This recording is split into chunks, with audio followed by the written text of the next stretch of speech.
Здравейте и добре дошли отново в моят канал. Днес съм решила да снимам видео, въпреки че от доста отдавна не съм качвала видео, но се вдъхнових да ви покажа моята ежедневна визия, по-скоро грим визия, а и защо не цялостна визия. В момента съм си направила косата с sleek bun. Смятам, че е много сладко, с кокче. Много обичам да се ходя с прибрана коса в ежедневието, защото ми е доста по-удобно. А за облеклото, сега ще ви покажа. За облекло съм избрала гащеризон, който е от Above the Rest. Не знам дали знаете, но аз всъщност имам код за отстъпка, който е Jacqueline10 в сайта на Above the Rest. Този сайт може да намерите както дрехи за ежедневието, така и за тренировка. В случая този гащеризон е подходящ както за ежедневието, за разходка, за излизане навън на кафе, така и за тренировка. Като цяло материята е много яка на гащеризона. Имам още един такъв гащеризон, но на друга марка и материите са коренно различни. Тази изобщо не ме запарява и изпотява, а в същото време е супер еластична и много добре седи върху кожата и много добре се усеща, което е най-важното, да ни е удобно. Също много голям плюс е, че не се свличат крачолите, тъй като на другия постоянно правя ето така нагоре, докато този си стои така, както съм го облякла, може би защото съм си оцелила размера. Има цип, който може да си го разкачаете до тук, може и ето така. Аз го нося така, защото има много як надпис тук на Above the Rest и много ме кефи. Ако решите, може да си вземете нещо от сайта с моята отстъпка. Да започваме с същинската част на видеото, а именно ежедневният ми грим. Какво използвам в ежедневието? Като цяло, по принцип, знаете, обичам по-покривни фондютени, тъй като имам белези. Между другото, почнах едни процедури за лицето. Още не знам дали има резултат. Затова, ако искате, мога да направя отделно видео, в което да ви разкажа моят процес с акнето, защото получих доста въпроси от сорта какъв антибиотик съм пила, какви продукти съм използвала, за да мога да си оправя лицето. И като цяло вече минах тежкия период с тежките кремове за лице и гадният антибиотик. Затова вече преминах към процедурите. На втора процедура съм, общо 9 са. Но, както казах, ако искате, може да направя отделно видео за тях, за да можем да преминем сега към грима. Затова за ежедневието предпочитам да използвам по-лек фондютен или повече глоу завършек, защото реално изглежда по-добре на дневна светлина, не стои толкова напудрено, не стои толкова матово, докато слънцето си рефлектира с кожата и изглежда по-сияйна и по-здрава. За ежедневния грим не използвам бази, аз използвам ежедневния крем, който е с фактор. Смятам, че е напълно достатъчен за подгрима за ежедневието, затова не слагам допълнителна база, но пък си пръскам спрей, който просто освежава лицето и подготвя кожата. И е с лавандула и мирише много яко.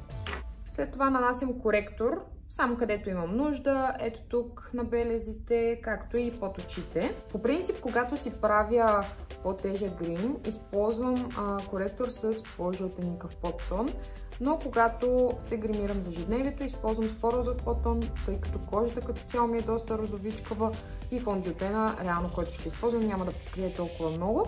И жълтото просто ще изглежда много нелепо. Затова си нанасям по-розовичка. И много важно, за ежедневието най-много обичам да си нанасям грима с гъбка. По принцип са ми доста дълбоки сенките под очите. И реално дори с малко коректор пак се вижда синината, но в крайна сметка не трябва да се комплексираме. И затова този коректор сте го виждали в други мои видеа. Той си е на MAC Studio Fix. С него работя и за клиенти също така. С надграждащо покритие, т.е. мога да сложа, ако не ми е покрило достатъчно, още малко. Каквото остане по гъбката, ще го нанеса и върху очите, защото през деня не използвам база за клепача, за сенки. Не смятам, че има нужда. Плюс това не слагам кой знае колко сенки, че да не издържат повече. Този грим е подходящ за работа, за училище, за университет. Въпреки че ако ме видите аз как ходя на университет, изобщо не слагам никакъв грим. Много са ми ранни лекциите и нямам никаква мотивация да стана 1 час по-рано, за да се нагримирам и да се оправя. Така, за фондютен, или по-скоро то не е фондютен, то си е Flawless филтър на Charlotte Tilbury. Ето този използвам в цвят 2 Fair Pale. Много ми харесва, защото създава един такъв много красив глоу ефект върху кожата. В същото време има съвсем леко покритие, но както казах, за ежедневието не е толкова необходимо да има покритие. Някои хора с по-мазна кожа едва ли този продукт би бил подходящ, тъй като реално си лъщите с него. Да, малко е по-тъмен от кожата ми, но това не е проблем, защото пък все пак не искаме да изглеждаме бледи. И може да видите колко всъщност е покритието. Смятам, че е напълно достатъчно. Реално белезите са ми дупки. Те вече не са и толкова цветни.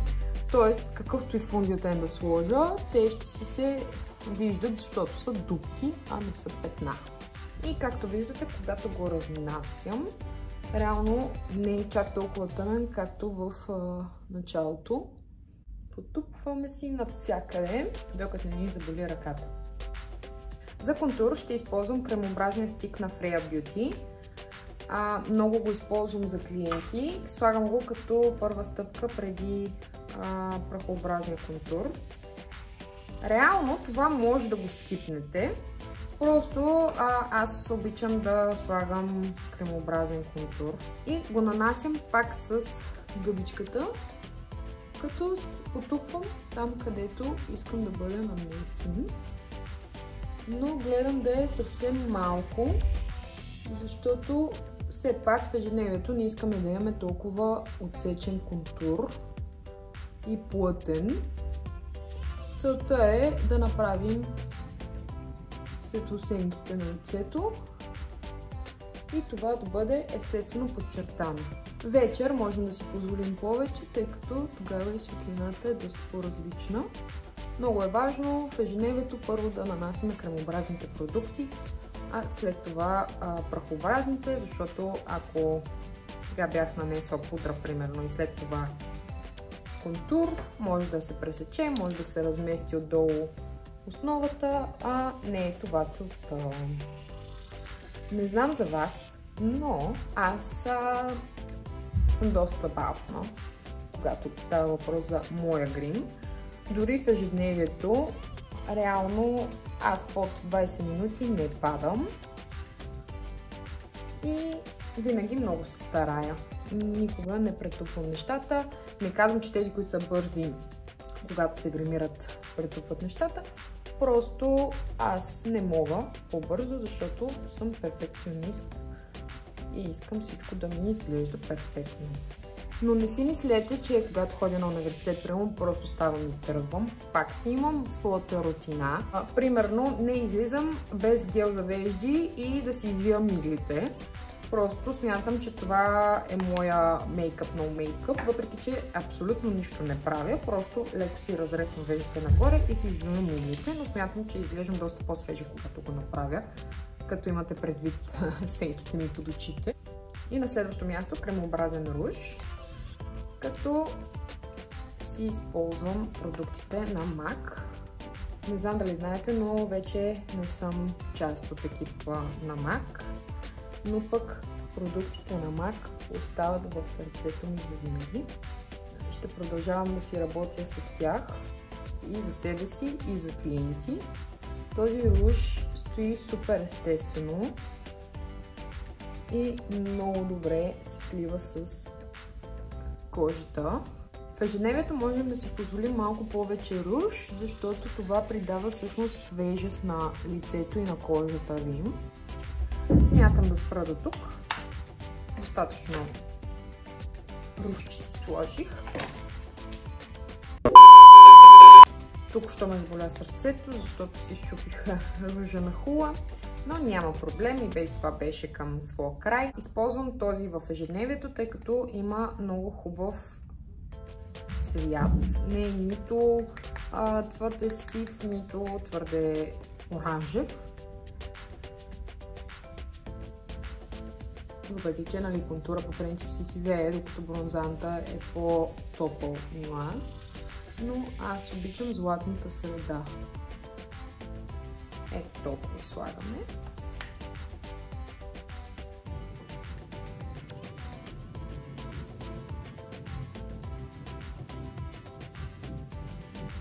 Минаваме ето така набързо и през очите.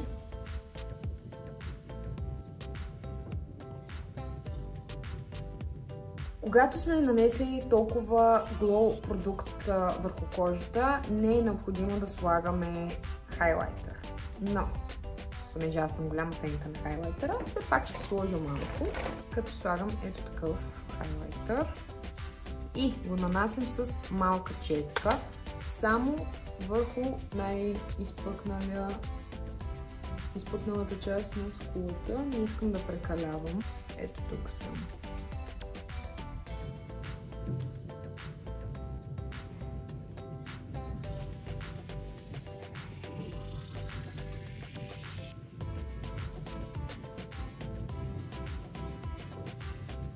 Забравих една много важна стъпка в контурирането, а именно мислето. Напоследък много си контурирам носа, като пак за целта използвам по-малка четка, по-пухкава, като не започвам отгоре, а започвам от средата.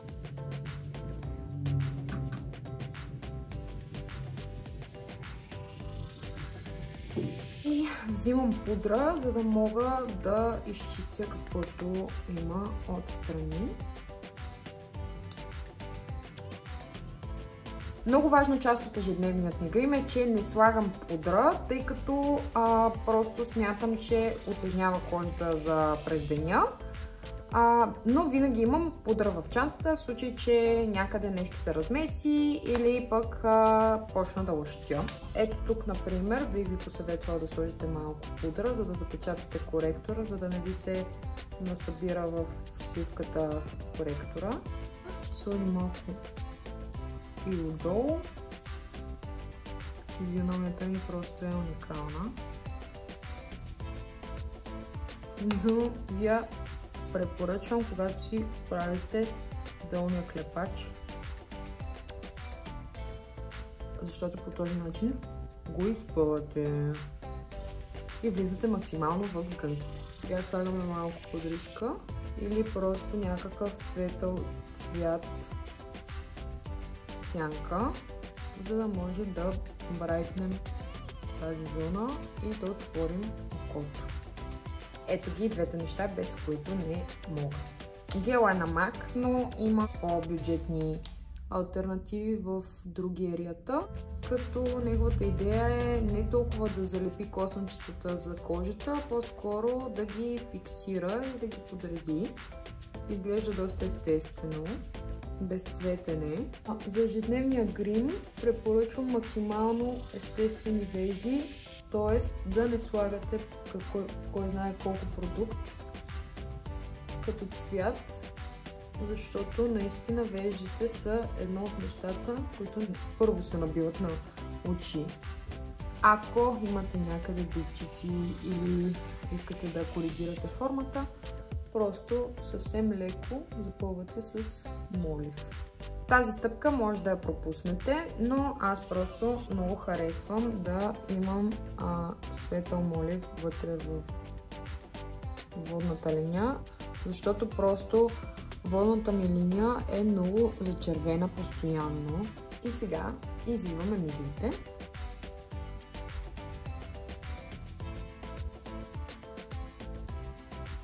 Така, и сега е време да нанесем спиралка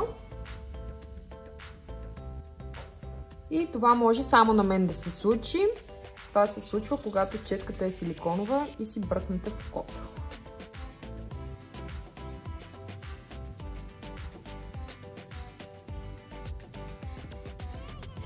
Така, сега изчаквам това да изсъхне, за да мога да го махна с клечка за уши. А през това време ще направя устните, като за устните смятам, че е най-добре да си сложите хубав издръжлив молив, който да ви стои цял ден, и червило, което може да ретъчвате през целия ден. Мисля, че няма да изненадам никого, че ще използвам моливът на Mako Whirl. Просто това ми е фаворита, не ми е твърде светъл, нито твърде тъмен. Затова предпочитам него да си ползвам. Не ми е нито кафяв, нито розов.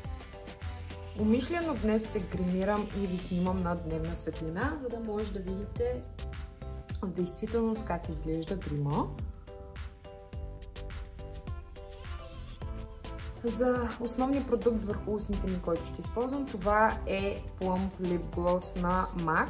Това е гланс с пощипващ ефект, но е под формата на балсамче, тъй като е по-гъст гланс.